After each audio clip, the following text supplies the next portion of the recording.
ચાલો આજે વાત કરીએ ભારતના ઇતિહાસના એક એવા પ્રકરણની જ્યાં એક એવા સિંહની ગર્જના સંભળાય છે જેણે બ્રિટિશ સામ્રાજ્યના પાયા હચમચાવી દીધા હતા. આ કહાણી છે સુભાષચંદ્ર બોઝની, બંગાળના એ સિંહની જેણે આઝાદી માટે એક તદ્દન નવો રસ્તો બનાવ્યો. આ ખાલી શબ્દો નહોતા, આ તો એક આહ્વાન હતું, એક ક્રાંતિનું આહ્વાન. સુભાષચંદ્ર બોઝના આ શબ્દોએ છે ને લાખો ભારતીયોની નસોમાં દેશભક્તિનું લોહી દોડતું કરી દીધું હતું અને આઝાદીની જ્યોતને એવી રીતે પ્રજ્વલિત કરી કે અંગ્રેજોની ઊંઘ હરામ થઈ ગઈ.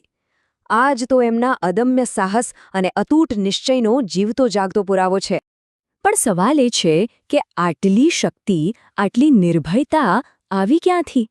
તો એના મૂળ એમના બાળપણમાં રહેલા હતા. આ સિંહની ગર્જનાની શરૂઆત ક્યાંથી થઈ? ચાલો એમના જીવનના શરૂઆતના દિવસોમાં જઈને આ વાત સમજીએ. તો તારીખ હતી 23 જાન્યુઆરી 1897. એક એવી તારીખ જે ભારતના ઇતિહાસમાં સોનેરી અક્ષરોમાં લખવાની હતી. કેમ કે આ દિવસે એક એવા પુત્રનો જન્મ થયો જેણે ભવિષ્યમાં માતૃભૂમિની આઝાદી માટે પોતાનું બધું જ દાવ પર લગાવી દીધું. કહેવાય છે ને કે કોઈ પણ મહાન વ્યક્તિના ઘડતરની શરૂઆત એના બાળપણથી જ થાય છે. સુભાષચંદ્ર બોઝના જીવનમાં પણ આવો જ એક કિસ્સો બન્યો હતો જેને નાની ઉંમરમાં જ એમનામાં સ્વાભિમાન અને દેશદાઝના બીજ રોપી દીધા હતા. તો એવી તે કઈ ઘટના હતી? જરા વિચારો. કટકની એક યુરોપિયન શાળા છે. ચારે બાજુ અંગ્રેજી માહોલ, મોટા ઘરના છોકરાઓ અને એમની વચ્ચે આપણો એક 12-13 વર્ષનો ભારતીય છોકરો સુભાષ. કોઈ માની શકે કે આટલી નાની ઉંમરમાં એમનામાં આટલું સ્વાભિમાન અને પોતાની માતૃભૂમિ માટે ગૌરવ હશે? અને ત્યાં જ રમતના મેદાનમાં એક અંગ્રેજ છોકરાએ મોટા અવાજે આ કહ્યું અને આ શબ્દો સીધા સુભાષના કાને પડ્યા. આ ખાલી એક મજાક નહોતી, આ તો આખા બંગાળી સમાજનું, આખી માતૃભૂમિનું અપમાન હતું. અને સુભાષે? એમણે એક સેકન્ડ પણ વિચાર ન કર્યો. ફરીને એક જોરદાર તમાચો સીધો એ અંગ્રેજ છોકરાના ગાલ પર જડી દીધો.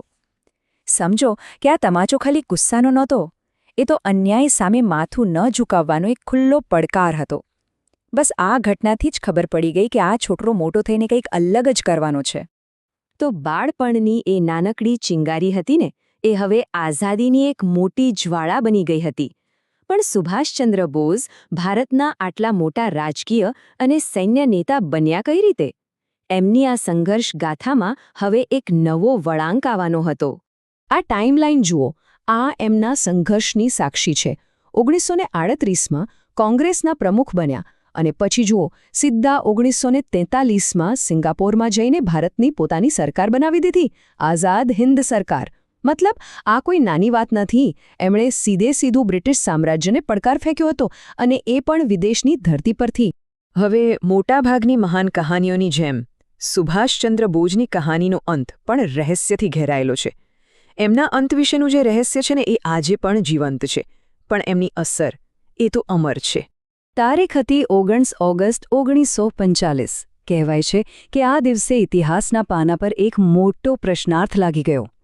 સત્તાવાર રીતે તો એવું કહેવામાં આવ્યું કે સાયગોનથી ઉડાન ભર્યા પછી એમનું વિમાન ક્રેશ થઈ ગયું અને એમનું અવસાન થયું. પણ શું આ જ સાચું હતું? આજ તો મોટો સવાલ છે. શું તેઓ ખરેખર વિમાન દુર્ઘટનામાં શહીદ થયા હતા? કે પછી આ અંગ્રેજોને છેતરવાની કોઈ મોટી યોજના હતી? શું તેઓ કોઈ ગુપ્તવેશે કોઈ નવી લડાઈની તૈયારી કરવા માટે ગાયબ થઈ ગયા? આ એક એવું રહસ્ય છે જેનો જવાબ કદાચ ઇતિહાસના પાનામાં ક્યાંક દબાયેલો છે. જુઓ, એમના અંતનું રહસ્ય ભલે ગમે તે હોય, પણ એમની જન્મ તારીખ 23 જાન્યુઆરી એ હવે ખાલી એક તારીખ નથી રહી, એ તો એક પ્રતીક બની ગઈ છે. અને એ પ્રતીક શું છે? એની સૌથી મોટું ઉદાહરણ એ છે કે એમનો જન્મદિવસ યુવા દિન તરીકે ઉજવાય છે. કેમ? કારણ કે એમનું જીવન, એમનો સંઘર્ષ, એમનો જુસ્સો, આ બધું જ આ દેશના યુવાનો માટે એક મોટી પ્રેરણા છે.